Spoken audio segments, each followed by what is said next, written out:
आता नाही, सुरुवातीलाच आमचं जेव्हा बोलणं झालं की ह्या शाळेत जर मेंबरशिप घ्यायची असेल तर कार्य करायला पाहिजे, राजकारण करायचं नाही.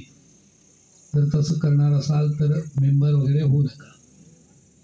कारण आज हिंदू संस्कृती जर टिकून ठेवायची असेल तर कार्य करताच जन्माला यावं लागतं. आणि आमच्या प्रत्येक कमिटीतला मेंबर जो आहे हा कार्यकर्ताच आहे.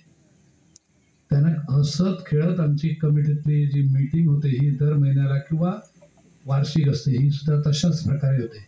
समजून घेतात प्रत्येकाला आणि प्रत्येकाला ही जबाबदारी आहे ती कळते. आता विषय आहे, सरांनी सांगितलं एक, त्याच्यात फक्त एक 2-3 वाक्य मी ॲड करतो आणि मी पुढं विषय घेतो. की सरांनी सांगितलं की आमची अशा अशा कल्पना आहे आणि आम्ही असं असं हे करतोय. आज एवढे पालक जमले, आपला मुलगा आहे त्यामुळं एक आनंदोत्सव असा 22 दिवसाचा झाला. सगळ्यांचाच झाला, मुलांचा झाला. पालकांनी घरून बघितला, वाह छान, माझा मुलगा आईस्क्रीम मस्त खातो, माझा मुलगा अमका करतो, आज जेवायला अमकं होतं, त्यांनी अमका व्यायाम केला, हे सगळं आपापल्यापर्यंत सगळ्यांनी बघितलं.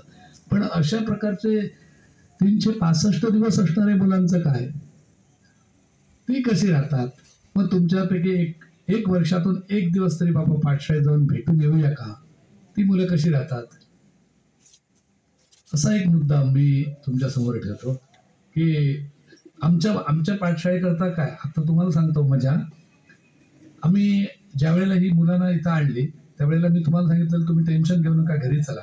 आणि घरी गेलात, पण बऱ्याच जणांनी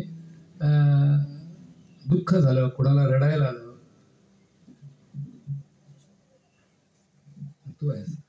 दुःख झालं, रडायला झालं. त्याच्यातून एका आजीनं एक पत्र लिहिलं.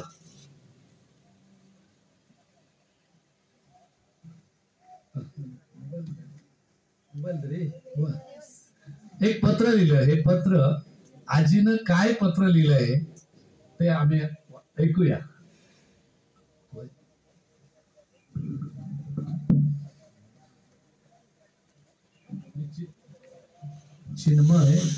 चिन्मय कर्वे हा आमचा एक एक्स विद्यार्थी आहे.